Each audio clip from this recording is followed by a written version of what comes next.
তো আল্লাহ বলেন ইন্নাকা কাদিফান ইলা রাব্বিকা কাদহান ফামুলাকি, হে মানুষ তুমি তোমার রবের কাছে পৌঁছা পর্যন্ত কঠোর পরিশ্রম করতে হবে, তারপরে তুমি তোমার রবের সাক্ষাৎ পাবে। তার মানে এই দুনিয়াটা হচ্ছে পরিশ্রমের জায়গা প্রিয় ভাইরা। এখানে পরিশ্রম না করলে সফলতার দেখা মিলে না। বাঁচতে হলে, সারভাইভ করতে হলে, টিকে থাকতে হলে আপনাকে পরিশ্রম করতে হবে। এই পৃথিবীতে কেউ কাউকে জায়গা করে দেয় না, এখানে জায়গা করে নিতে হয়, ঠিক কিনা বলেন? আপনি যদি পরিশ্রম করেন, পরিশ্রমে যে ঘাম ঝরে শরীর থেকে, পরিশ্রমের ঘামে জন্ম নেয় সফলতার বীজ। আপনি যখন হাড় ভাঙা পরিশ্রম করবেন, এই পরিশ্রমে যে লোনা পানি বেরোবে, যে ঘাম বেরোবে, এই ঘামেই জন্ম নেয় সফলতার বীজ। এবং সফলতার কোনো শর্টকাট হয় না প্রিয় ভাইরা।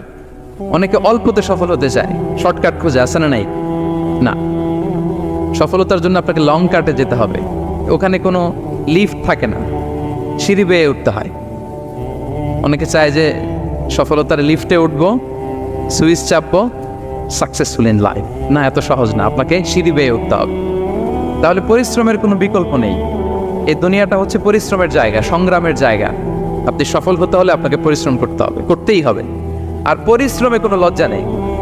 আমি বিভিন্ন আমার আলোচনায় বলি, কাজে লজ্জা নেই। কিসে লজ্জা নেই? আওয়াজ করে বলুন সবাই।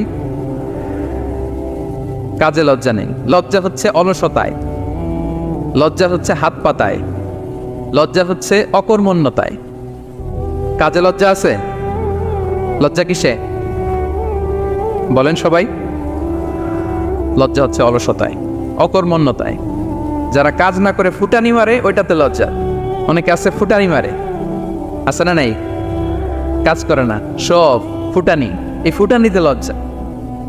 কিন্তু পরিশ্রমে কোনো লজ্জা নেই। এজন্য আল্লাহ তাআলা বললেন, ইয়া আইয়ুহাল ইনসান ইন্নাকা কাদিহুন ইলা রাব্বিকা কাদহান ফামুলাকি, হে মানুষ তোমার রবের কাছে পৌঁছা পর্যন্ত তোমাকে পরিশ্রম করতে হবে। হাড় ভাঙা পরিশ্রম করে আমার কাছে আসতে হবে, তবেই সফলতা মিলবে। অন্য আয়াতে আল্লাহ তাআলা বলছেন, লাকাদ খালাকনাল ইনসানা ফি কাবাদ, নিশ্চয়ই মানুষকে আমি কষ্ট এবং পরিশ্রম নির্ভর করে তৈরি করেছি। এই পৃথিবীতে টিকে থাকতে হলে তাকে পরিশ্রম করতে হয়, কষ্ট করতে হয়। এবং দুনিয়ার এই সাইকেলটা যদি দেখেন, দিন এবং রাতের যে সাইকেল, রাতকে আল্লাহ বানিয়েছেন ঘুমের জন্য, রেস্ট নেওয়ার জন্য, বিশ্রামের জন্য। আর দিনকে আল্লাহ বানিয়েছেন কর্মচঞ্চল করে, কাজের জন্য।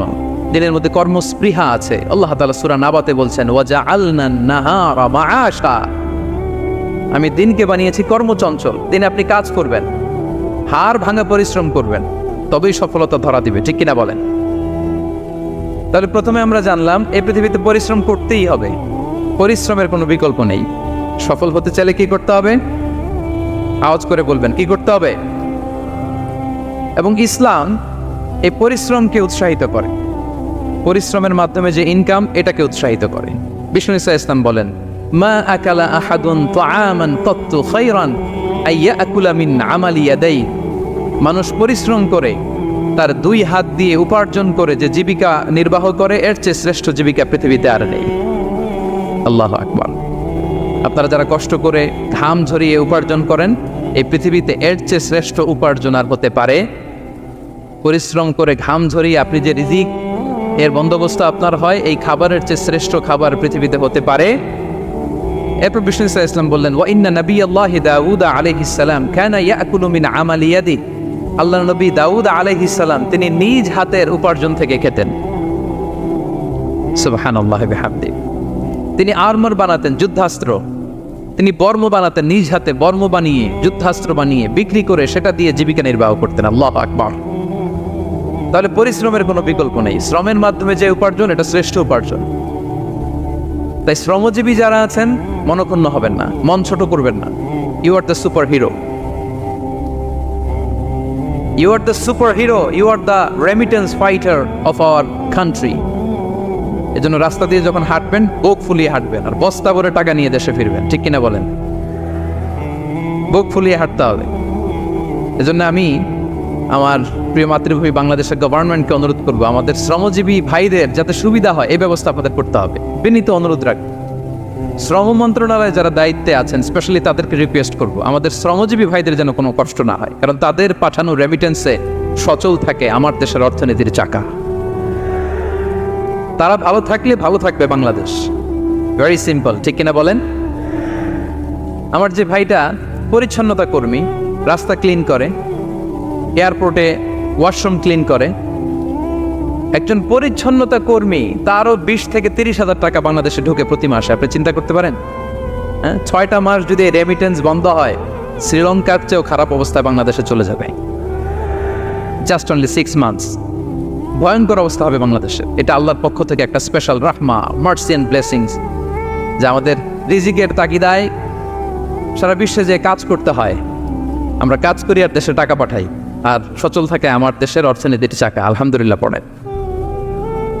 সো বাংলাদেশের গভর্নমেন্টকে আমি বিনীত অনুরোধ জানাবো, শ্রম মন্ত্রণালয়কে অনুরোধ জানাবো, এয়ারপোর্ট অথরিটিকে অনুরোধ জানাবো, আমার শ্রমজীবী ভাইদের সাথে ভালো আচরণ করুন, তাদের সাথে কোঅপারেট করুন।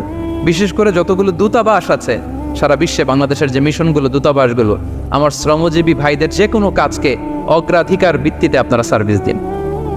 এটা দিতেই হবে, ঠিক কিনা বলেন? তারা ভালো থাকলে ভালো থাকবে বাংলাদেশ। তো এই জন্য শ্রমের কোনো বিকল্প নাই। নিজ হাতে উপার্জিত অর্থ, নিজ হাতে উপার্জিত কামাই, এটা শ্রেষ্ঠ কামাই। তো আলহামদুলিল্লাহ আজকের অডিয়েন্সের মধ্যে শ্রমজীবী ভাইয়েরা বেশি, আলহামদুলিল্লাহ পড়েন। এটা আমাদের সৌভাগ্য। এই যে বাংলাদেশে এখন চাকরি নাই, চাকরির বাজার মন্দা, মাস্টার্স পাস করে বেকার টোটো কোম্পানির ম্যানেজার, এরকম আছে না নাই? তার বিপরীতে আল্লাহ তাআলা আপনাদের মালয়েশিয়া নিয়ে আসছে, প্রতি মাসে আপনি টাকা পাঠান, আলহামদুলিল্লাহ। আপনি বাংলাদেশের যে উন্নয়ন, বাংলাদেশের যে ডেভেলপমেন্ট, এই যে স্মার্ট বাংলাদেশ বলে বলে মন্ত্রীরা মুখে ফেনা তুলে ফেলে, এটার গর্বিত অংশীদার আপনি, ঠিক কিনা বলেন? আপনি গর্বিত অংশীদার। You are the contributor, you are the real contributor. আপনার অবদানে বাংলাদেশ আজকে সচল, আলহামদুলিল্লাহ। সো মন ছোট করার কোনো সুযোগ নেই। নিজ হাতে উপার্জিত কামাই, এটা পৃথিবীর শ্রেষ্ঠ কামাই, আলহামদুলিল্লাহ। পরিশ্রমের মাধ্যমে যে উপার্জন, এটাকে ইসলাম আমাদেরকে উৎসাহিত করে। শুধু নামাজ, রোজা, জিকির এগুলো নিয়ে ইসলাম আমাদেরকে পড়ে থাকতে বলেনি। কোরআনিক অর্ডার হচ্ছে আপনার নামাজ শেষ, আপনি বেরিয়ে পড়বেন, কাজে বেরিয়ে যাবেন। ফাইদা কুদিয়াতিস সালাতু ফান্তাশিরু ফিল আরদি ওয়াবতাগু মিন ফাদলিল্লাহ। বিধানটা কার বলুন? আওয়াজ করে বলুন, বিধানটা কার? এটা কোরআনিক ভার্ডিক্ট, কোরআনের বিধান। নামাজ শেষ, ভুল হয়ে বসে জিকির করতে বলা নাই আল্লাহ। আল্লাহ বলেছে ফান্তাশিরু ফিল আরদ ওয়াবতাগু মিন ফাদলিল্লাহ, জমিনে ছড়িয়ে পড়ো, আল্লাহর রিজিক তালাশ করো। নামাজ শেষ, বেরিয়ে যাবে। কৃষক চলে যাবে মাঠে, শ্রমজীবী চলে যাবে ফ্যাক্টরিতে, শিক্ষকরা চলে যাবে তাদের শিক্ষা প্রতিষ্ঠানে, কর্পোরেট ওয়ার্ল্ডের লোকেরা চলে যাবে তাদের প্রতিষ্ঠানে। ডেভেলপমেন্ট করতে হবে, সিভিলাইজেশন করতে হবে। নামাজের পরে গোল হয়ে বসে থাকা চলবে না। কি ব্যালেন্স দেখেছেন ইসলাম? আজান হয়েছে তো মসজিদে আসো, নামাজ শেষ বেরিয়ে পড়ো, আলহামদুলিল্লাহ। কি ভারসাম্যপূর্ণ ইসলাম। ফাইদা কুদিয়াতিস সালাতু ফান্তাশিরু ফিল আরদ, যখন সালাত শেষ জমিনে ছড়িয়ে পড়ো, আল্লাহ রিজিক অন্বেষণ করো। তাহলে শুধু নামাজ রোজার মধ্যে ইসলাম নয়, আপনাকে কর্মঠ হইতে হবে, পরিশ্রম করতে হবে, হাড় ভাঙা পরিশ্রম। বিশ্বনবী সাল্লাল্লাহু আলাইহি ওয়াসাল্লাম অত্যন্ত পরিশ্রমী ছিলেন। He started his first career as a shepherd. সুবহানাল্লাহ। ওনার প্রথম ক্যারিয়ার উনি রাখাল হিসেবে শুরু করেছেন। রাখালরা যে কাজ করে, অর্থাৎ মরুভূমিতে ভেড়া, মহিষ, ভেড়া, ছাগল, তারপর বকরি, দুম্বা, এই চরানোর কাজগুলো দিয়ে বিষ্ণু ইসলাম তার ক্যারিয়ার শুরু করেছেন as a shepherd. Vishnu Islam বলেন, সেই বুখারীর বর্ণনা, মা বাআসাল্লাহু নাবিয়্যান ইল্লা রাআল গানাম। আল্লাহ তাআলা এই পৃথিবীতে এমন কোন নবী পাঠায় নাই যে নবীরা ছাগল চড়ায় নাই। সুবহানাল্লাহ পড়বেন না? সাহাবারা বললেন, ওয়া আনতা ইয়া রাসূলুল্লাহ, হে আল্লাহর নবী আপনিও ছাগল চড়িয়েছেন? বিষ্ণু ইসলাম বললেন, নাআম, আমিও ছাগল চড়িয়েছি। ওয়া কুনতু আরআহা আলা কারারিত লি আহলি মক্কা, আমি অল্প কিছু মজুরির বিনিময়ে, অল্প কিছু টাকার বিনিময়ে, সামান্য কিছু পারিশ্রমিকের বিনিময়ে মক্কার লোকদের ছাগল চড়িয়ে দিতাম। সুবহানাল্লাহ পড়েন। ছাগল হচ্ছে খুব টেরা প্রাণী, ডানে টানলে বায়ে যায়, বায়ে টানলে ডানে যায়। তাদেরকে একসাথে করা অ্যাজ এ শেফার্ড, এটা মরুভূমিতে খুব কষ্টের কাজ। আল্লাহ তাআলা প্রত্যেক নবীকে দিয়ে ছাগল চড়িয়েছেন, যাতে করে কিছুদিন পরে নবীরা মানুষ চড়াতে পারে। সুবহানাল্লাহ। আল্লাহ বুঝাতে চাইলেন, এখন ছাগল চড়াও, এদের উপর যদি কন্ট্রোল নিতে পারো তাহলে মানব জাতির উপর কন্ট্রোল নিতে পারবো। আল্লাহু আকবার। এজন্য প্রত্যেকটা নবীকে দিয়ে, সহিহ বুখারীর বর্ণনা, মা বাআসাল্লাহু নাবিয়্যান ইল্লা রাআল গানাম, আল্লাহ পৃথিবীতে এমন কোন নবী পাঠায় নাই যেই নবীকে দিয়ে আল্লাহ ছাগল চড়ায় নাই। তো বিষ্ণু ইসলাম ছাগল চড়িয়েছেন, অত্যন্ত সুঠাম দেহে ছিলেন, কর্মঠ ছিলেন। তার মানে বিষ্ণু ইসলামও পরিশ্রম করে উপার্জন করেছেন, ঠিক কিনা? ছাগল চড়াতেন, তার বিনিময়ে সামান্য কিছু পারিশ্রমিক নিতেন, মজুরি নিতেন, এতে লজ্জা নাই। এজন্য এই কথা দিয়ে শুরু করেছে যে কাজে লজ্জা নেই। এই তো বিষ্ণু ইসলামের ক্যারিয়ার গেল। আমরা যদি সাহাবাদের জীবনী দেখি, ওনারাও পরিশ্রমী ছিলেন। কেউ খেজুর বাগানে কাজ করতেন, কেউ কৃষি কাজ করতেন, কেউ বাজারে ব্যবসা করতেন, কেউ বসে থাকেন নাই। হাড় ভাঙা পরিশ্রম করেছেন প্রত্যেকটা সাহাবা। তারা আমাদের মডেল, তারা আমাদের সুপার হিরো, তারা আমাদের আইকন, ঠিক কিনা? নবীরা আমাদের মডেল, সাহাবারা আমাদের মডেল। বিষ্ণু ইসলামও কর্মঠ ছিলেন, ওনার সাহাবারা অত্যন্ত কর্মঠ ছিল। কেউ বসে থাকতেন না, পরিশ্রম করতেন, হাড় ভাঙা পরিশ্রম করতেন, উপার্জন করতেন। তারা আমাদের জন্য প্রেরণার বাতিঘর। অনেক সাহাবাদের বায়োগ্রাফি থেকে আপনাদেরকে ঘটনা শেয়ার করা যাবে। আমি একজন সাহাবার জীবনী শোনাবো আপনাদেরকে। আব্দুর রহমান ইবনে আউফ রাদিয়াল্লাহু তাআলা আনহু।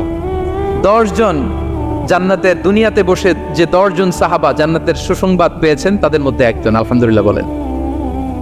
আব্দুর রহমান ইবনে আউফ রাদিয়াল্লাহু তাআলা আনহু প্রথম 8 জন মক্কায় যারা কালিমা পড়ে মুসলমান হয়েছে তাদের একজন। তার স্ট্যাটাসটা আগে জেনে নেন। তো তিনি যখন মক্কা থেকে হিজরত করে মদিনায় গেলেন, মনে রাখবেন মক্কা থেকে যে সাহাবার বাড়ি ঘর ছেড়ে হিজরত করেছে তাদেরকে বলে মহাজির, মানে হিজরতকারী সাহাবা। আর মদিনাতে যে সমস্ত সাহাবারা তাদেরকে রিসিভ করেছেন তাদেরকে বলে আল আনসার, মানে সাহায্যকারী সাহাবা। তো যারাই হিজরত করে মক্কা থেকে মদিনায় যেত, বিষ্ণু ইসলাম মদিনার কোনো সাহাবীর সাথে তার ভাই পাতিয়ে দিতেন, আল মুআখাত, ব্রাদারহুড করে দিতেন, দায়িত্ব দিতেন যে তুমি এই সাহাবীকে দেখবে। তো আব্দুর রহমান ইবনে আউফ রাদিয়াল্লাহু তাআলা আনহু যখন হিজরত করে গেলেন, তার দেখভাল করার জন্য যে সাহাবীর দায়িত্ব পড়ল তার নাম হচ্ছে সাআদ ইবনে রাবি', আনসারী সাহাবী রাদিয়াল্লাহু তাআলা আনহু। বিষ্ণু বললেন, সাআদ, আব্দুর রহমান ইবনে আউফ তোমার ভাই, ভাই বানিয়ে দিলেন। কি বানিয়ে দিলেন? তুমি তাকে টেক কেয়ার করবে, সে হবে তোমার মেহমান। সুবহানাল্লাহ। সাআদ ইবনে রাবি' রাদিয়াল্লাহু তাআলা আনহু তিনি আব্দুর রহমান ইবনে আউফকে ডেকে নিয়ে গেলেন, ঘরে নিয়ে গেলেন মেহমানকে, এবং বললেন, ইয়া সাআদ ইন্নী আকসারুল আনসারি মালান। হে সাআদ, তুমি চিন্তা করো না, তুমি মনে করো না যে তোমার ভরণ পোষণ দিতে আমার কষ্ট হবে। আমি মদিনার সবচাইতে বড় বিজনেস ম্যাগনেট, সবচাইতে বড় বিজনেস ম্যাগনেট আমি। No tension, don't worry about it. Tension নিও না, আসো, তোমার জন্য আমার কি প্রপোজাল শোনো। ফাআকসিমু লাকা নিসফা মালি, আমার যত সম্পদ আছে আমি অর্ধেক তোমারে দিয়ে দিব। সুবহানাল্লাহ। এত আসতে আপনার বাড়িতে কেউ মেহমান হলে করতে পারবেন এরকম? আল্লাহ, কেমন প্রেরণার বাতিঘর তারা। ফাআকসিমু নিসফা মালি, আব্দুর রহমান ইবনে আউফ, আমার অর্ধেক সম্পদ তোমারে দিয়ে দিব। এখানেই শেষ না, এরপর বলতে লাগলেন, আমার অনেকগুলো স্ত্রী আছে, তুমি কোথায় যে মেয়ে খুঁজবা, প্রস্তাব দিবা, এত ঝামেলার দরকার নেই। আমার কোন স্ত্রীকে তোমার ভালো লাগে বলো, তার যদি তোমাকে ভালো লাগে তাহলে প্রয়োজনে তাকে আমি ডিভোর্স দিয়ে দিব, তাকে নিয়ে তুমি সুখের সংসার করবা। আল্লাহু আকবার, আল্লাহু আকবার। অর্ধেক সম্পদ দিয়ে দিব, আমার একাধিক স্ত্রী আছে, কাউকে যদি তোমার পছন্দ হয় এবং সেও যদি তোমাকে পছন্দ করে, প্রয়োজনে তাকে ডিভোর্স দিব। New life, new career, just go on. আমরা এই সুযোগ পেলে কি করতাম? সাথে সাথে অর্ধেক সম্পদ নিয়ে নিতাম, ঠিক কিনা? আব্দুর রহমান ইবনে আউফ প্রেরণার বাতিঘর। উনি কি করলেন? উনি বললেন, লা হাজাতা লি ফি যালিক। আমার ভাই, তুমি যে বলছো, এ সাআদ ইবনে রাবি, তুমি যে এত চমৎকার প্রপোজাল দিয়েছো, এতেই আমি খুশি। তোমার কোনো কিছুর আমার দরকার নাই। বারাকাল্লাহু লাকা ফি আহলিকা ওয়া মালিক, আল্লাহ তোমার সম্পদেও বরকত দেখ, আল্লাহ তোমার পরিবারেও বরকত দেখ। তবে একটা কষ্ট করতে হবে, সেটা কি? আব্দুর রহমান ইবনে আউফ বললেন, দুল্লানি ইলা সুক, just show me the way to market. মদিনার বাজারটা কোথায় এটা একটু দেখায় দাও। আমি নতুন মানুষ, পথঘাট চিনি না। দুল্লানি ইলা সুক, just show me the way to market of Medina.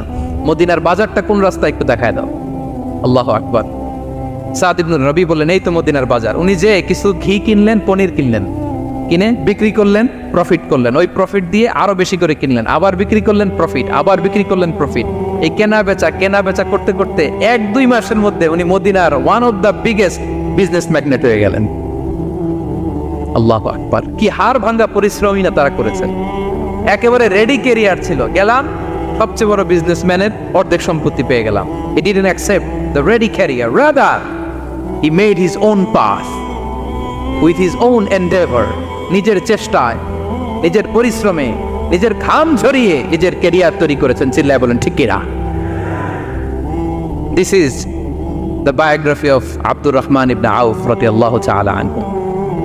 সাহাবারা কতটা পরিশ্রম করেছেন, তার মানে বিশ্বনবী পরিশ্রমী ছিলেন, সাহাবারা পরিশ্রমী ছিলেন।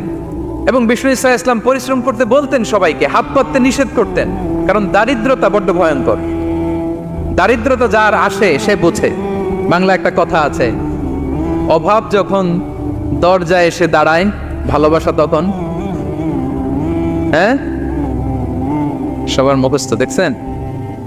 অভাব যখন দরজায় এসে দাঁড়ায়, ভালোবাসা তখন জানলা দিয়ে পালায়। দারিদ্রতা ঈমান কেড়ে নেয়। আপনি পার্বত্য চট্টগ্রামের অবস্থা জানেন? আমাদের বাংলাদেশের পাহাড়ি এলাকার অবস্থা জানেন? ওখানে আমাদের গরিব মুসলিম ভাইদেরকে সামান্য কিছু টাকা পয়সা দিয়ে ওদেরকে খ্রিস্টান বানিয়ে ফেলতেছে মিশনারিগুলো। এই খবর তো আমরা রাখি না। দারিদ্রতা বড্ড ভয়ঙ্কর। এজন্য বিষ্ণু ইসলাম দারিদ্রতা থেকে আল্লাহর কাছে পানাহ চাইতেন। তিনি বলতেন, আল্লাহুম্মা ইন্নী আউযু বিকা মিনাল ফাকরি ওয়াল কিল্লাতি ওয়াদ-দিল্লা। ও আল্লাহ, I seek refuge with you from poverty, from insufficiency and humiliation. ও আল্লাহ, আমি তোমার কাছে দারিদ্রতা থেকে পানাহ চাই। ও আল্লাহ, আমি তোমার কাছে স্বল্পতা থেকে পানাহ চাই। ও আল্লাহ, আমি তোমার কাছে লাঞ্ছনা থেকে পানাহ চাই। পড়েন আমিন। এই দোয়াটা বেশি বেশি পড়বেন। আল্লাহুম্মা ইন্নী আউযু বিকা মিনাল ফাকরি ওয়াল কিল্লাতি ওয়াদ-দিল্লা। হে আল্লাহ, আমি দারিদ্রতা থেকে পানাহ চাই। আল্লাহ, স্বল্পতা থেকে পানাহ চাই। আল্লাহ, লাঞ্ছনা থেকে পানাহ চাই। সবাই পড়ুন আমিন। বিষ্ণু ইসলাম যে দোয়াগুলো শিখিয়েছেন এগুলো হচ্ছে very precise in wording but comprehensive in meaning. শব্দে খুব ছোট, কিন্তু অর্থ মানুষের হৃদয়ে এটার আবেদন অনেক ব্যাপক, অনেক বেশি। আপনি সারাদিন মিলিয়েও দোয়ার মধ্যে এত সুন্দর প্রার্থনা বাক্য তৈরি করতে পারবেন না, কিন্তু বিষ্ণু ইসলাম এক বাক্যে যেটা চেয়েছেন গোটা দুনিয়াটা এর ভেতরে ঢুকে গিয়েছে। আল্লাহুম্মা ইন্নী আউযু বিকা মিনাল ফাকরি ওয়াল কিল্লাতি ওয়াদ-দিল্লা। আল্লাহ, দারিদ্রতা থেকে পানাহ চাই। বিষ্ণু ইসলাম নিজে স্বয়ং দারিদ্রতা থেকে পানাহ চাইতেন। তাহলে দারিদ্রতার সাথে আমাদের কোনো সম্পর্ক? আমরা পরিশ্রম করব, আমরা কাজ করে খাবো, কাজে কোনো লজ্জা নেই। লজ্জা অলসতায়। চিল্লায় বলেন ঠিক কিনা? এবং বিষ্ণু ইসলামের কাছে কেউ যদি হাত পাততো, যদি দেখতেন তার কাজ করার যোগ্যতা আছে, বিষ্ণু ইসলাম ভিক্ষা দিতেন না, কাজে উৎসাহিত করতেন, ভিক্ষাবৃত্তিকে অনুৎসাহিত করতেন। এক যুবক এসে হাত পাতালো, বিষ্ণু ইসলাম আমার কিছু দেন। নয় বললেন, তুমি তো শক্ত সামর্থ্য মানুষ, বাসায় কি আছে বলো? সে বলে, আমার বাড়িতে একটা পানি খাওয়ার জগ আছে আর একটা চাদর আছে। বিষ্ণু ইসলাম বললেন, নিয়ে আস। সে নিয়ে আস। এবার বিষ্ণু ইসলাম চাদর আর জগ দুইটা নিয়ে সাহাবাদেরকে বললেন, মাইয়াশতারি হাযাইন, কে কিনবে? অকশন চিনেন? অকশন, অকশনে কি করে? নিলামে দাম তোলে না? রাসূল সাল্লাল্লাহু আলাইহি ওয়াসাল্লাম তার চাদর আর জগটা নিলামে তুললেন। এই কে কিনবে? মাইয়াশতারি হাযাইন, মাইয়াশতারি হাযাইন। একজন বলল, ফাকাল রাজুল আনা আখিযুহুমা বিদিরহাম, ইয়া রাসূলুল্লাহ, আমি 1 দিরহামে কিনবো। কয় দিরহাম? বিষ্ণু বললেন, 1 দিরহাম, 1 দিরহাম, 1 দিরহাম। মানে এর চেয়ে কেউ বাড়াবে কিনা? মাইয়াজিদু আলা যালিক, এর চেয়ে বাড়ায় দিবা কে? আরেক সাহাবী বলল, ইয়া রাসূলুল্লাহ, আমি 2 দিরহামে কিনবো। 2 দিরহাম, 2 দিরহাম, 2 দিরহাম, আর বাড়ে না। বিষ্ণু ইসলাম তার কাছে 2 দিরহাম দিয়ে বিক্রি করে দিলেন। 2 দিরহাম নিয়ে যুবককে বললেন, নাও, এই 1 দিরহাম দিয়ে কিছু খাবার কিনে তোমার ফ্যামিলিকে দিয়ে আস। আরেক দিরহাম দিয়ে একটা কুঠার কিনে নিয়ে আস। তো যুবক কুঠার কিনে আনলো। ফাওয়াদাআ লাহু আর-রাসূল সাল্লাল্লাহু আলাইহি ওয়াসাল্লাম ইয়াদান, রাসূল সাল্লাল্লাহু আলাইহি ওয়াসাল্লাম নিজ হাতে ওই কুঠারের একটা হাতল লাগাই দিলেন কাঠের। শুধু কুঠার দিয়ে তো হবে না, একটা হাতল থাকতে হবে না? বিষ্ণু সাল্লাল্লাহু আলাইহি ওয়াসাল্লাম ওনার মোবারক হাতে, বরকতময় হাতে ওই কুঠারে একটা হাতল লাগাই দিলেন। এবার বললেন, যাও, 1 দিরহাম দিয়ে কুঠার, আরেক দিরহাম দিয়ে খাবার কিনে আনো। এই কুঠার দিয়ে জঙ্গলে যে কাঠ কেটে লাকড়ি বেচে জীবিকা নির্বাহ করো। সামনের 15 দিন আমার সামনে যেন তোমার গুড়গুড় করতে না দেখি। এ বেচারা গেল, 1 দিরহাম দিয়ে ফ্যামিলিতে খাবার দিল, আর লাকড়ি নিয়ে কাঠ কাটতে না কাটতে কয়েকদিনের ব্যবধানে ও 10 দিরহাম কামাই ফেলছে। আস্তে আস্তে আস্তে আস্তে সে স্বাবলম্বী হয়ে গেল। এরপর একবার বিষ্ণু ইসলামের কাছে আসছে।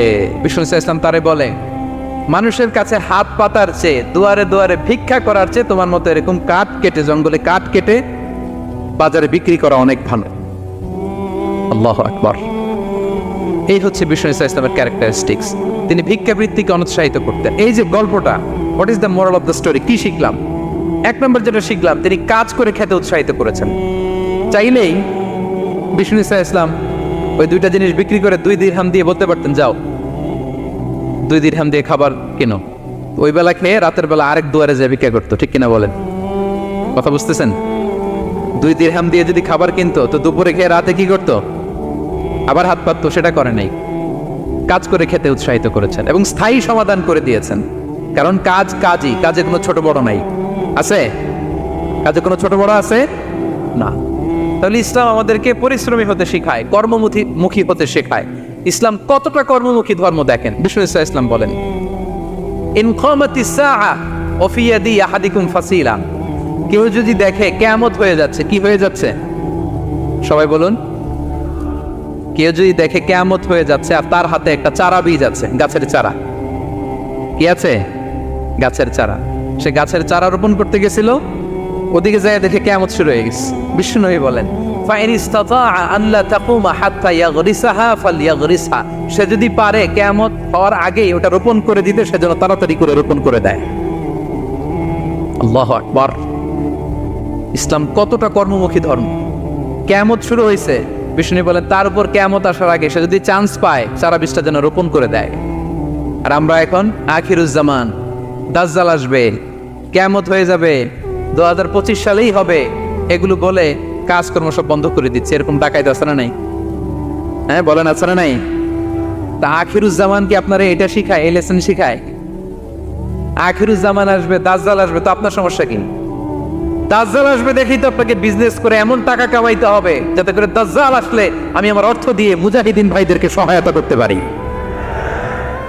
দাজ্জাল আসবে তো আপনার প্রবলেম কি? আপনার বডি বিল্ডিং করতে হবে, আপনার ফ্যামিলিকে তারবিয়া দিতে হবে, আপনার সোসাইটিকে সমৃদ্ধ করতে হবে, আপনাকে সভ্যতার কারিগর হইতে হবে। আপনার সব কাজ আপনি আরো বাড়াই দিবেন দাজ্জালের প্রশ্ন আসলে। এখন দাজ্জাল আসবে, 25 সালেই আসবে, 26 সালেই কিয়ামত হবে। কি হবে ক্যারিয়ার দিয়ে? আর কি হবে ব্যবসা করে? এরকম আছে না নাই? এরকম করা যাবে? বিশ্বনবী কি বললেন? কিয়ামত হইতেছে, তুমি দেখতেছো চাক্ষুষ বিলা আয়ান, দেখতেছো কিয়ামত হইতেছে, আর তুমি গাছ লাগাইতে গেছিলা। যদি সুযোগ হয় কিয়ামত হওয়ার আগে আগে কি করো? গাছ লাগাও। সুবহানাল্লাহ পড়বেন না? প্রিয় ভাইয়েরা, আমরা যেন পরিশ্রমী হই, আমরা যেন কর্মঠ হই, আমরা যেন অলস না হই। বিষ্ণু ইসলাম অলসতা থেকে আল্লাহর কাছে পানাহ চাইতেন। আল্লাহ আমাদেরকে বোঝার তৌফিক দান করুক। আমরা পড়ি আমিন। আল্লাহ নবী সাল্লাল্লাহু আলাইহি ওয়াসাল্লাম শুধু পরিশ্রম করতে বলেছেন এমন নয়, তিনি পরিশ্রমীদেরকে পছন্দ করতেন। এক সাহাবীর সাথে তিনি মুসাফা করলেন, দেখলেন হাতটা বড্ড খসখসে। তিনি শ্রমজীবী সাহাবী। এটা যখন তিনি শুনতে পেলেন, তিনি পরম মমতায় আলতো করে ওই শ্রমিক সাহাবীর হাতে তিনি চুমো খেলেন। আল্লাহু আকবার। এবং ওনার আন্ডারে যারা কাজ করত তাদের সাথে বিষ্ণু ইসলামের যে আচরণ, ওনার যে শ্রমিক, ওনার যে খাদেম, তাদের সাথে বিষ্ণু ইসলামের যে ডিলিং শুনলে আপনি অবাক হয়ে যাবেন। আপনি কারো ব্যাপারে যদি রিয়েল ইনফরমেশন চান, আপনি কয়েকটা জায়গায় নক করতে হবে। 1 নম্বর, ধরেন যে একজন বড় সাহেব, তার আসল তথ্য যদি চান তার বউকে জিজ্ঞেস করেন। কারা জিজ্ঞেস করবেন? ওয়াইফকে জিজ্ঞেস করবেন, স্ত্রীকে, আসল তথ্য পাবেন। 2 নম্বর, তার বাড়ির দারোয়ানকে জিজ্ঞেস করবেন। কাকে? 3 নম্বর, তার ঘরের কাজের বুয়া, সব জানে উনি, ওই কাজের বুয়া থেকে রিপোর্ট নেবেন, ঘরে যে কাজ করে। 4 নম্বর, তার ড্রাইভার, দারোয়ান, কাজের বুয়া, ওয়াইফ, এদের কাছ থেকে যদি আপনি জিজ্ঞেস করেন, ফলের বিড়াল বেরিয়ে আসবে। ঠিক কিনা বলেন?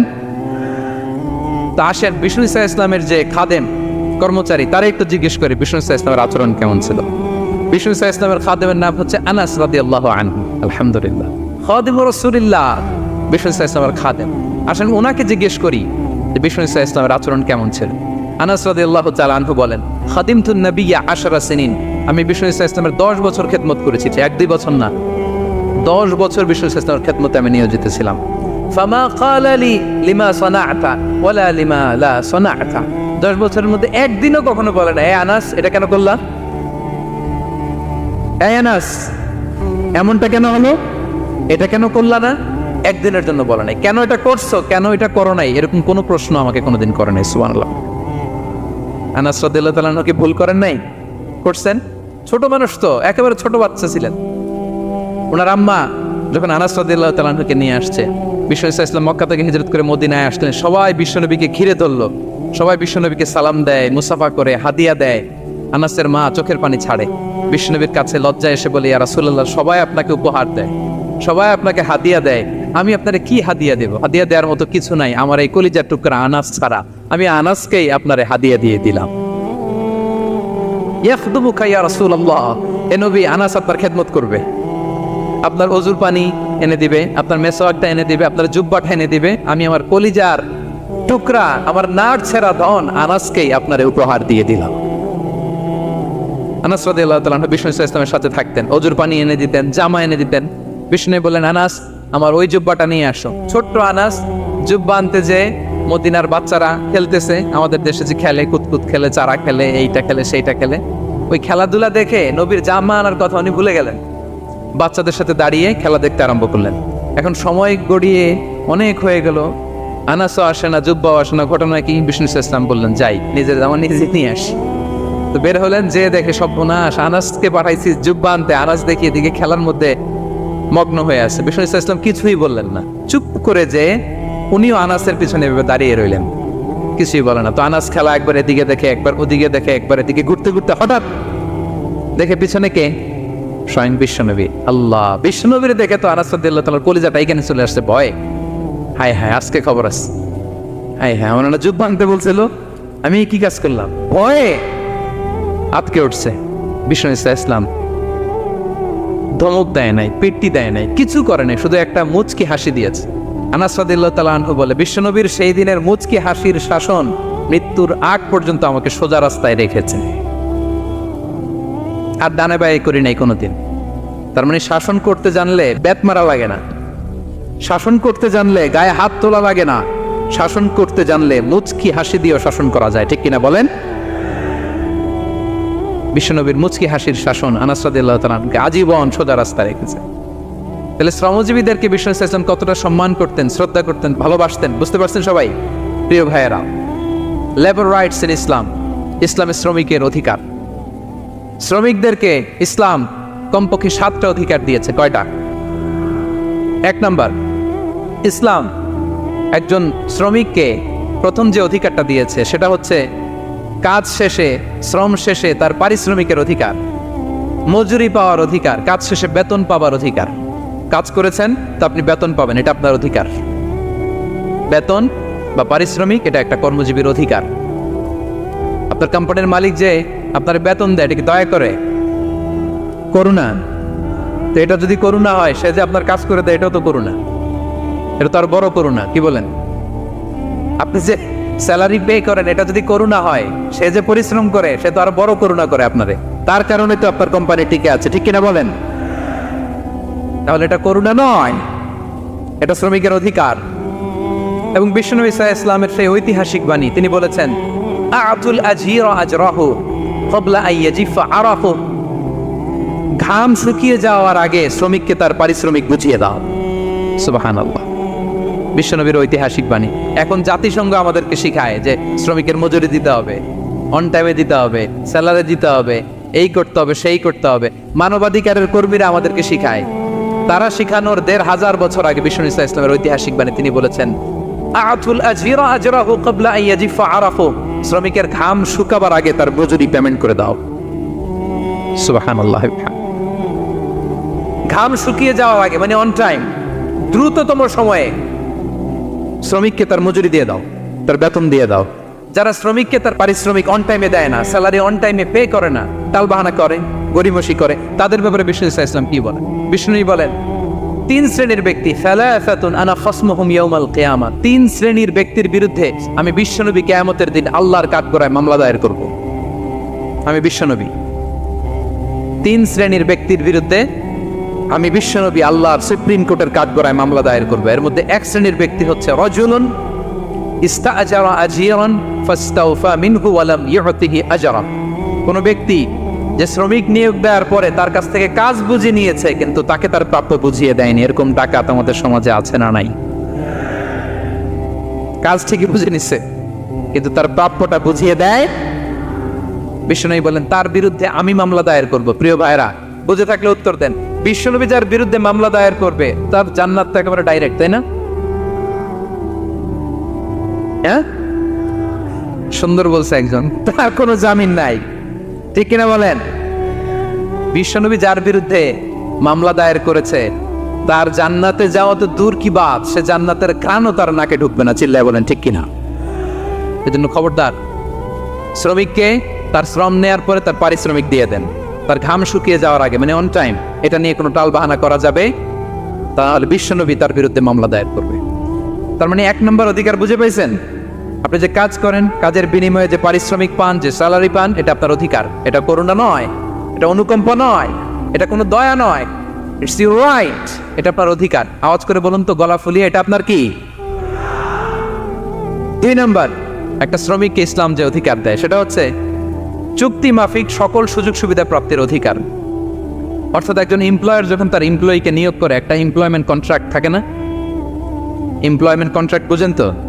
একটা চুক্তিপত্র থাকে, এখানে ফিক্স করা থাকে ওয়ার্কিং আওয়ার্স, কয় ঘন্টা আপনি কাজ করবেন, আপনার জব স্পেসিফিকেশন, কি করবেন কি করবেন না, আপনার স্যালারির ব্যাপারে থাকে, কত স্যালারি দিবে, কখন দিবে, আবার আপনি ওভার টাইম করলে এক্সট্রা পে করবে, আপনি রেগুলার কাজ করলে ঘন্টায় per hour 20 ringgit, over time করলে 40 রিঙ্গিট।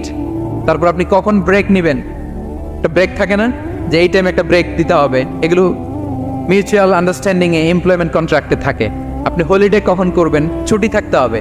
টানা 7 দিন কাজ করানো যাবে বলেন? না, আন্তর্জাতিকভাবে এটা নিষিদ্ধ। টানা 7 দিন কোনো কাজ নাই, 1 দিন তার হলিডে থাকতে হবে, তার অ্যানুয়াল লিভ থাকতে হবে। Right to rest and leisure, বিশ্রামের একটা সময় লাগবে। এই যে 1 মে আন্তর্জাতিক শ্রমিক দিবস, এটা শুরু হয়েছে কিভাবে? ইউনাইটেড স্টেটস অফ আমেরিকার শিকাগোতে 1986 সালে এই কাজের বিরুদ্ধেই তারা আন্দোলন করেছিল। টানা 7 দিন তাদেরকে দিয়ে গাদার মতো খাটুনি খাটাতো, দাসের মতো তাদের সাথে আচরণ করা হতো। তারা আন্দোলন শুরু করেছিল, 8 জনকে গুলি করে নিহত করা হয়েছিল। সেখান থেকে এই মে দিবস। কিন্তু বিশ্ব ইসলাম 1500 বছর আগে এই শ্রমিকদের অধিকারের ব্যাপারে সোচ্চার ছিলেন, আলহামদুলিল্লাহ বলেন। তাহলে right to rest and leisure, UDHR, universal declaration for human rights, এগুলো সব নির্ধারিত আছে। তার মানে একজন শ্রমিকের 2 নম্বর অধিকার হচ্ছে চুক্তি অনুযায়ী সকল সুযোগ সুবিধা প্রাপ্তির অধিকার। আপনার চুক্তি করছেন, আপনি এটা এটা দিবেন, কিন্তু কাজের পরে আপনি ফ্যাসিলিটি দিচ্ছেন না, এটা করা যাবে বলেন? করা যাবে? আল্লাহর কোরআন কি বলছে শুনুন। আল্লাহর কোরআন বলে, ইয়া আইয়ুহাল্লাযীনা আমানু আউফু বিল উকুদ, O you who believe fulfil your contract, ও বিশ্বাসীরা তোমরা তোমাদের চুক্তি পূর্ণ করো। ওয়া আউফু বিল আহদি ইন্নাল আহদা কানা মাসউলা, তোমরা যে কমিটমেন্ট করেছো, যে কন্ট্রাক্ট করেছো, এই চুক্তি তোমরা পূর্ণ করো। তা না হলে কিয়ামতের কঠিন ময়দানে এই চুক্তির ব্যাপারে, কন্ট্রাক্টের ব্যাপারে, এই এগ্রিমেন্টের ব্যাপারে আপনারা জিজ্ঞেস করবে কে? তাহলে যা চুক্তি করেছেন সুযোগ সুবিধা, তাই আপনাকে দিতে হবে। মালিক ভাইয়েরা, মনে থাকবে তো নাকি? এগ্রিমেন্টে যা যা বলেছেন, যা যা লিখে সিগনেচার করেছেন, তাই আপনাকে দিতে হবে। আদেশটা কার? সবাই বলুন। আপনি মন চাইলে হায়ার করবেন, এরপরের দিন ফায়ার করবেন, এরকম করা যাবে?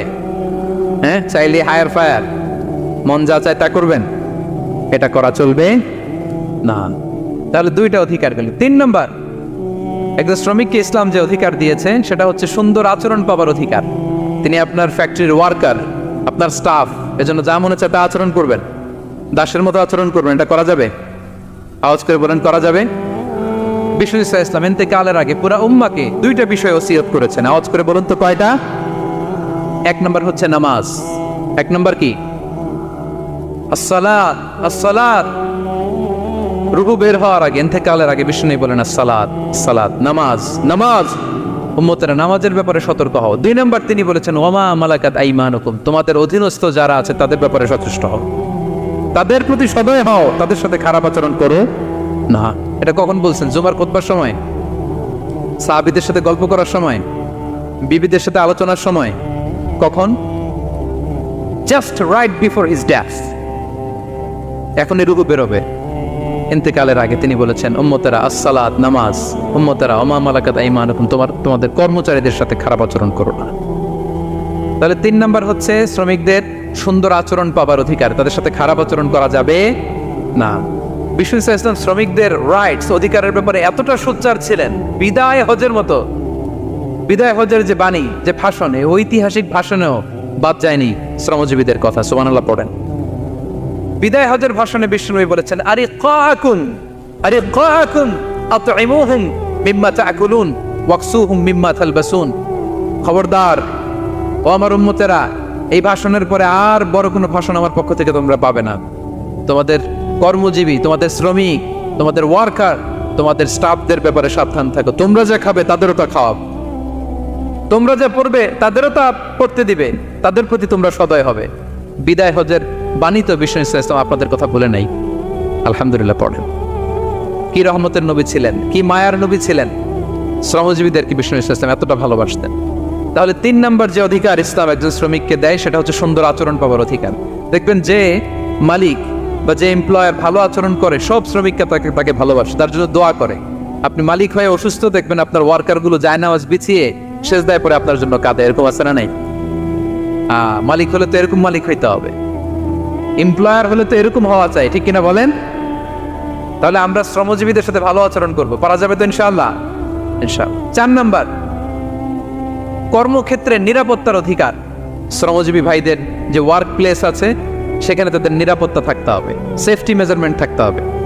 অনেক জায়গায় দেখি আয়রন ফ্যাক্টরিগুলোতে যারা কাজ করে, আল্লাহু আকবার, আপনারা ভিডিও ক্লিপসে দেখবেন যে কি ভয়ঙ্কর সেখানকার অবস্থা। ডিহাইড্রেশনে এক একজন অসুস্থ হয়ে যায়। সেখানে তাদের পর্যাপ্ত পানির ব্যবস্থা নাই, এটা নাই সেটা নাই। এমন এমন ফ্যাক্টরিতে আমাদের অনেক ভাইরা কাজ করে, কেমিক্যাল ফ্যাক্টরি, মাস্কও নাই। এরকম ডাকাইতে আছে না নাই?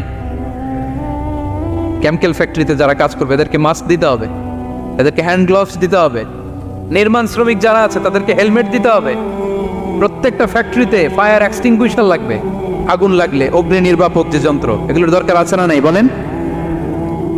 গাদার মতো ঢোকার জায়গা নাই, বেরোয়ার জায়গা নাই, সেফ এন্ট্রি নাই, সেফ এক্সিট নাই। হাজার হাজার মানুষ কাজ করে, আগুন লাগলে সব পুরে ছাই। এরকম হয় না প্রিয় ভাইরা? বলেন, আওয়াজ করে বলেন, হয় না এরকম? অহরহ আমরা দেখি বাংলাদেশে অগ্নি নির্বাপক যন্ত্র নাই, না, এটা করা যাবে না। আগুন লাগলে কিভাবে আপনি আগুন নেভাবেন, কিভাবে তাদের সেফটি সিকিউরিটি এনশিওর করবেন, এগুলো সব আগে থেকে নির্ধারণ থাকতে হবে। তাহলে 4 নাম্বার হচ্ছে নিরাপত্তা অ্যাজ এ এমপ্লয়ার, এটা আপনাকে এনশিওর করতে হবে। 5 নাম্বারে সাধ্যের বাইরে কোনো কাজে বাধ্য না করার অধিকার। সাধ্যের বাইরে কিছু আপনি তার উপর চাপিয়ে দিতে পারবেন, এমন হেভি ওয়ার্কলোড দিতে পারবেন না যেটা তার শরীরে কুলায় না। এরকম ডাকাইত আসছে যে পারে না, তারপরে তার উপর কাজ চাপিয়ে দেয়, আছে না নাই? বলেন বলেন। ওয়ার্কারের স্বাস্থ্যহানি হয়, অঙ্গহানি হয়, এবং এমন ছোট ছোট বাচ্চাদের দিয়ে কাজ করায়, শিশু শ্রম, এটা তো আইনত দণ্ডনীয় অপরাধ। এটা করা যাবে না। এগ্রিমেন্টে, চুক্তিতে আপনি যা করাবেন, যেভাবে করাবেন, যা চান সার্ভিস, ওইটাই করাইতে হবে। এবং আল্লাহর বিধান এটা, লা ইউকাল্লিফুল্লাহু নাফসান ইল্লা উসআহা। আল্লাহ সাধ্যের বাইরে বান্দার উপরও কোনো কিছু চাপিয়ে দেয় না। এটা samely applicable to the worker. Vishnu Islam বলেন, ওয়ালা ইউকাল্লাফু মিনাল আমালি ইল্লা মা ইউতিক। সাধ্যের বাইরে কোনো ওয়ার্কারকে অতিরিক্ত কোনো কাজ চাপিয়ে দেয়া যাবে না। ফাইন কাল্লাফাহু, যদি তাকে সাধ্যের বাইরে কোনো কাজ চাপিয়ে দিতে হয়, মা ইয়াগলিবুহু, যেটা তার জন্য কষ্ট হয়ে যায়, ফাল ইউইনহু আলাই, এই কাজে তাকে সাহায্য করতে হবে। মালিক হয়ে আপনার হাত লাগাতে হবে, অথবা এক্সট্রা ম্যান পাওয়ার নিতে হবে, ওয়ার্কফোর্স নিতে হবে। সুবহানাল্লাহ পড়েন। বিশ্বনবী মনে হচ্ছে যেন বর্তমান যে এই যে হাজার হাজার ফ্যাক্টরি, এই কলকারখানা, এই ওয়ার্কারদের দুর্দশাগুলো দেখে দেখে পয়েন্টে পয়েন্টে ধরে ধরে কথা বলেছেন। আল্লাহু আকবার। যদি সাধ্যের বাইরে কিছু চাপিয়ে দিতে হয় তাহলে তাকে সহায়তা করতে হবে। 5 নাম্বার শ্রমিকের অধিকার হচ্ছে সাধ্যের বাইরে কোনো কাজে বাধ্য না করার অধিকার। আপনি বাধ্য করতে পারবেন না। কটা গেল? 5টা। মাশাআল্লাহ, খুব মনোযোগী শ্রোতা। 6 নম্বরে শ্রমিকের উপর আল্লাহ যা যা ফরজ করেছেন তা আদায়ের অধিকার দিতে হবে আপনাকে। সালাতের সময় হলে তাকে নামাজ পড়তে দিতে হবে। নন মুসলিম হলে ওটা ভিন্ন ইস্যু। তখন আপনি চেষ্টা করবেন একটা মুসলিম কোম্পানিতে যাওয়ার, মুসলিম মালিকের আন্ডারে যাওয়ার, অথবা তাদেরকে সবাই মিলে অ্যাপ্লিকেশন করে বুঝাবেন যে সামান্য ফরজ নামাজটুকু পড়ার অনুমতি, পারমিশন আমরা চাই। কিন্তু কোনো মুসলিম এমপ্লয়ার নামাজের জন্য বাধা দিতে পারবে না। রমজান মাসে রোজা রাখা শ্রমিকের জন্য ফরজ না, অনুমতি দিতে হবে। নারী কর্মীদেরকে, যারা নারী কর্মী আছে তাদেরকে পর্দার অনুমতি দিতে হবে, হিজাবের অনুমতি দিতে হবে। মালিক তো দূরের কথা, আমাদের বাংলাদেশে অনেক বিশ্ববিদ্যালয়ের শিক্ষকরাই অনুমতি দেয় না। এরকম ডাকাত শিক্ষক আছে না নাই? এরকম জালেম বাংলাদেশে আছে না নাই? ঢাকা বিশ্ববিদ্যালয় চিন্তা করা যায়, মুসলিমদের টাকা দিয়ে যে বিশ্ববিদ্যালয়, ওখানে আমার বোনেরা পর্দা করে যেতে পারে না, আমার মুসলিম বোনেরা হিজাব পড়তে পারে না, নেকাব পড়তে পারে না। এই অধিকার কি শিক্ষককে দেওয়া হয়েছে? কথা বলেন না, never. You never can do that. একটা রেগুলার ড্রেস কোড থাকবে, এটা সবাই মানবে। এটার উপরে দিয়ে সে চাদর পরবে না ওড়না পরবে না হেজাব পরবে না ব্লেজার পরবে, এটা নিয়ে নাক গলানোর ক্ষমতা কোনো শিক্ষকের নাই। চিল্লায় বলেন ঠিক কিনা? তাহলে আপনার কর্মস্থলে মুসলিম নারীরা যদি কাজ করে, নারী কর্মীদের জন্য পর্দার ব্যবস্থা করতে হবে, ঠিক কিনা বলেন?